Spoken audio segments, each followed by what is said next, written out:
Welcome to Elderly Care. If this is your first time here, we're so glad you found us. This channel is a gentle space where we explore stories, wisdom, and simple practices to help you live with more peace, strength, and joy in your later years. If you're someone who values your health, your freedom, and your dignity as you age, please consider subscribing to our channel.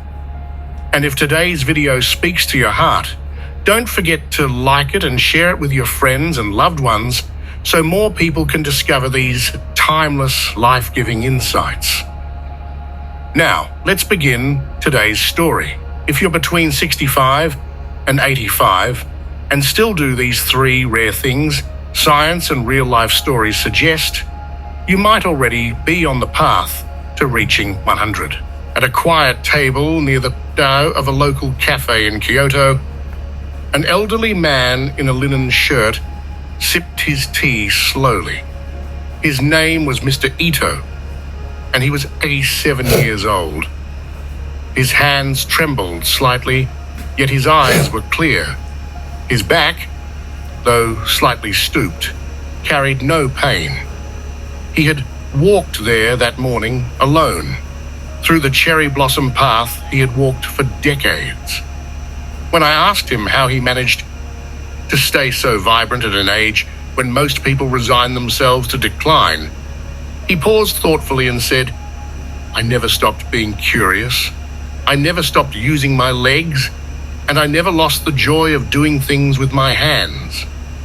He smiled, almost shyly, then added, "Maybe that's why I'm still here."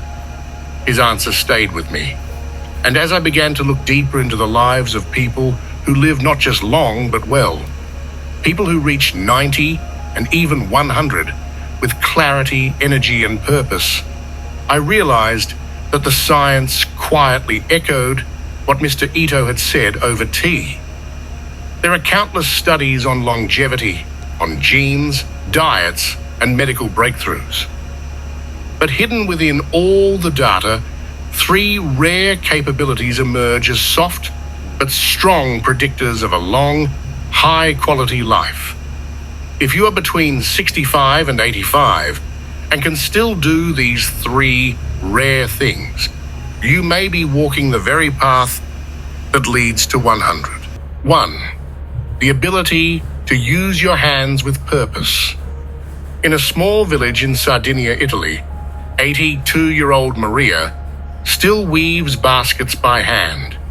Every day, she wakes up before the sun, sweeps her courtyard, and sits on a low wooden stool where she braids and knots in rhythmic silence.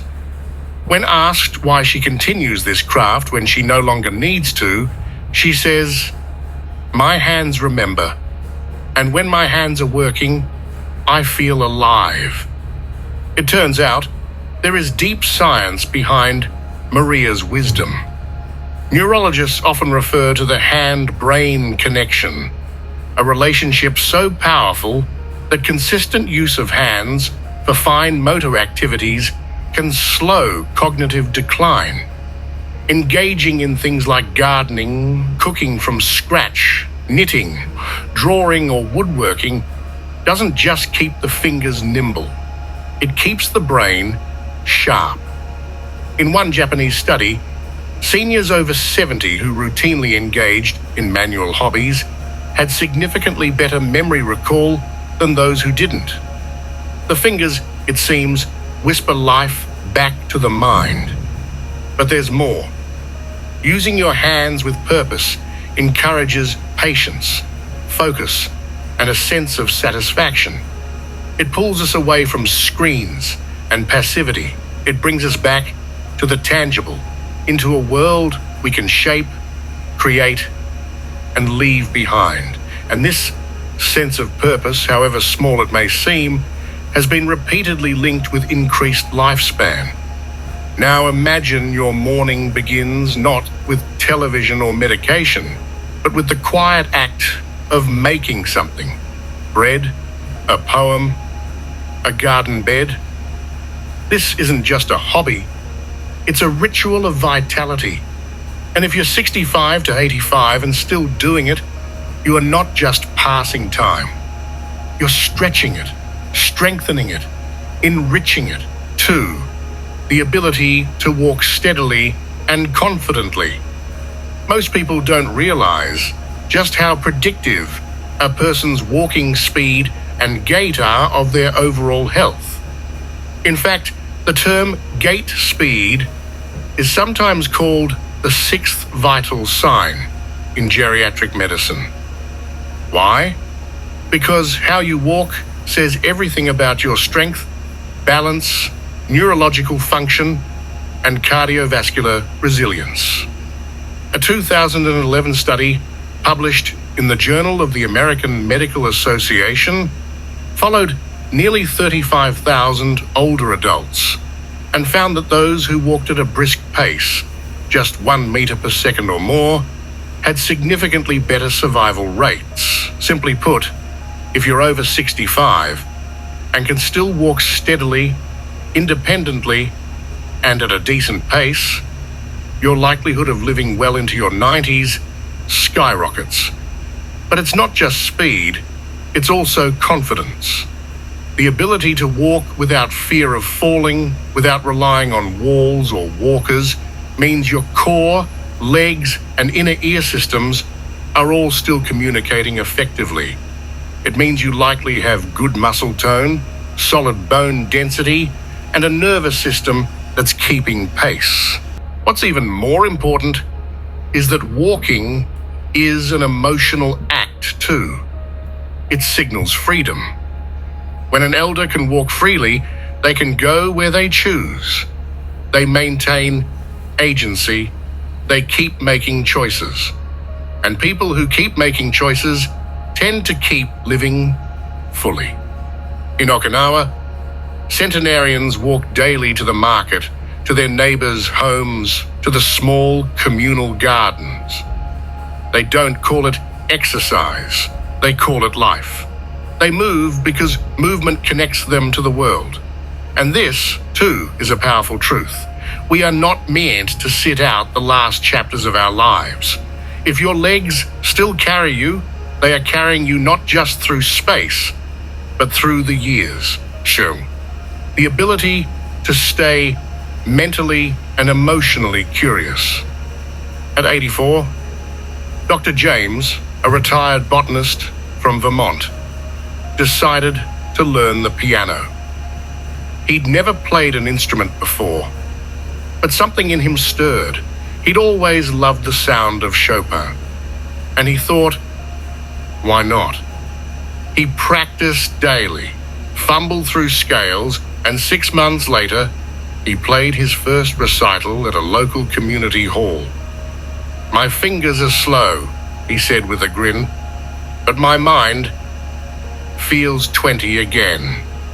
Mental plasticity, the brain's ability to form new connections, does not disappear with age. In fact, it thrives when we challenge it. Learning new things, especially those that involve both memory and movement, like music or languages, keeps the brain young. But this curiosity is not just about taking classes. It's about emotional engagement. It's about asking questions, reading new books, talking to strangers, mentoring the young.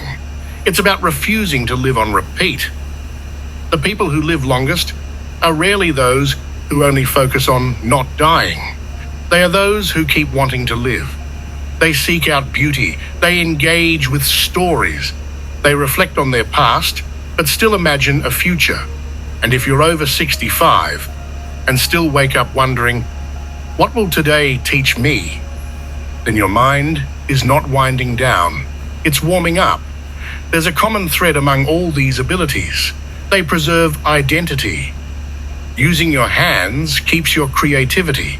Walking keeps your freedom. Staying curious keeps your spirit. These are not merely health factors. They are you factors. Dr. Laura Carstensen, a psychologist who has spent decades studying aging, said something profound in a TED Talk. Older people are happier. Not always because life is easier, but because priorities become clearer. Meaning becomes central. And when meaning is paired with motion and mind, people don't just live longer, they live better. So how do you nurture these abilities if you still have them? You begin by honoring them. If your hands still work, use them with joy. Plant herbs, write letters, sew clothes for your grandchildren, build birdhouses, fix the broken things others overlook. If your legs still carry you, don't stop walking.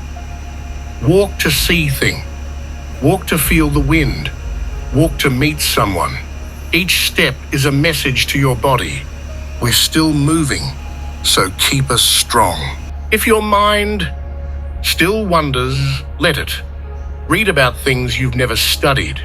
Ask your children questions about technology. Watch documentaries, debate, laugh. Don't let your mind dim in the safety of routine.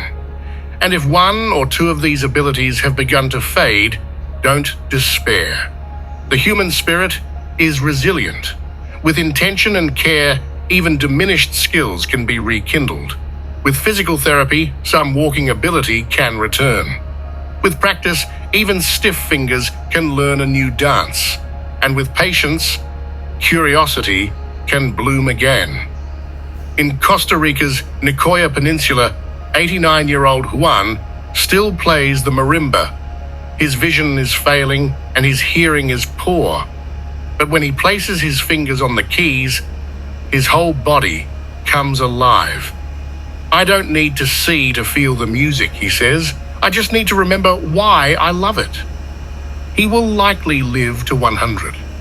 Not because of his diet or his genes or even his climate, but because his body still moves with joy and his spirit still sings. So if you are between 65 and 85, pause for a moment. Ask yourself, 1, do my hands still create? 2, do my feet still move me? 3, does my mind still wonder? If the answer is yes, even a little, then you are already doing something rare and powerful. You are preserving the essence of who you are, and perhaps, just perhaps, you are walking the same quiet, steady path as Mr. Ito, Maria, Dr. James, and Juan. The path that leads not just to a longer life, but to a richer one. Not everyone reaches 100, but many who do have these 3 rare things in common. If you still hold them gently, but hold them strong. They are your bridge between today and tomorrow. They are the quiet signs that you are not just surviving your later years, you are still living them. And that truly is the secret to longevity. And so, dear viewer, if you are between 65 and 85 and still do these 3 rare things, staying mentally sharp, maintaining a flexible and purposeful body, and nourishing meaningful connections, you are not only defying the statistics of aging, but also shaping a beautiful future for yourself. You are quietly writing your own story of resilience, health, and grace. We've walked through research, reflections, and a few heartfelt truths today, all pointing to one essential message. Your choices, even the smallest ones, still matter. It's not about being perfect. It's about being present, aware, and willing to care for the life you've built and the years still waiting to unfold. In the next video, we'll explore another deeply personal topic: why most people feel older than their age after 70, and what to do to feel 20 years younger. If you've ever looked in the mirror and wondered where time has gone, this is for you. Until then, thank you for spending time with us here on Elderly Care. If you found this video helpful or inspiring, please consider subscribing to the channel, liking the video, and sharing it with someone who may need this gentle encouragement today.